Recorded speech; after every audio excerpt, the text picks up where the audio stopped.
Hello guys, তো আবার আজকে নিচে এলাম এই ছোট্ট প্রাণে বড় কষ্টের একটা মিনি ব্লগ ভিডিও নিয়ে। তো চলো ভিডিওটা শুরু করা যাক, তোমরা দেখতে থাকো। শরীরটা খুবই খারাপ, তাই আমার মুখে আজকে কিচ্ছু ভালো লাগছে না, তরকারি কিছু ভালো লাগছে না। তাই আমার মা বললো ঘি ভাত খেয়ে নে, তাই আমি ঘি ভাত খেয়ে নিলাম।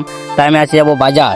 তা বাজার বলতে আমি প্রথমে ভালোভাবে গাটা ধুয়ে নিলাম, ঠান্ডা লাগছে তা কি করবো, শরীরটা হালকা হয়ে যাবে বলে গাটা আচ্ছা করে ধুয়ে নিলাম।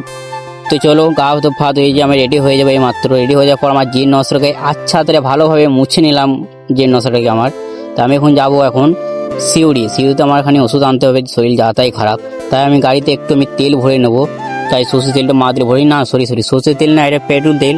ফুল তেল ভরা আছে, তাই আমি এখন আবার ফুল তেল ভর করে নেবো। দেখি না গাইস, তেল একবারেই ভরা নাই। তাই আমি একবার তো তেল ভরে সিউড়ি যাবে কি যাবে না সেরকম কোনো সন্দেহ আস্তে ফেসে যাবো মনে হচ্ছে। তাই আমি বেরিয়ে গেলাম সিউড়ি দিয়ে। এটা আমার বাড়ির সামনের দিক বেটে এটা। তো চলো আমি রাস্তা সাইড আমার কেমন লাগছে বলো, শাহরুখ খান লাগছে না আমির খান লাগছে, তোমরা কমেন্টে জানাবে। তো চলো আমাদের এখানে সিউড়ি যাওয়ার পথে আমি কিছু ব্যাকগ্রাউন্ডে দেখিয়ে দিলাম ভিউটা কেমন আছে কমেন্টে জানাবে। তো আমি ভাবছিলাম রাস্তাতে কিছু পিজে মেয়ে ঢালছে, তারপরে দেখছি না, কাছে এসে দেখছি না, আমার দাদুরা সব ধানের খ্যার মেলছিল। তাই আমাকে এক কটা মেয়ে তাকাইলে বলে আমি মোবাইলটা নিচে দিয়ে দিলাম, কেমন লাগছে। আমি নির্মলা দেবী ঢুকে গেলাম শেষ পর্যন্ত। তো চলো এখন আমি বাইরে দাঁড়িয়ে আছি, আমি গাড়িটা এখন পার্কিং করবো। তো পার্কিং করা কমপ্লিট। তো চলো আমি আস্তে আস্তে যাবো এখন নির্মলা দিকের ভিতরে।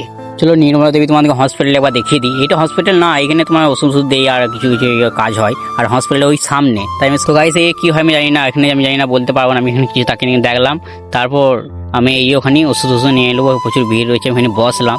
বসে আমার এখন দেখছি প্রচুর ছিল, তাই আমি বাড়ির সাইডে বসে গেলাম।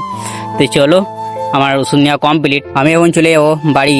তো চলো এখন দেখতে থাকো ভিডিওটা কেমন হয়েছে, তোমরা অবশ্যই কমেন্টে জানাবে।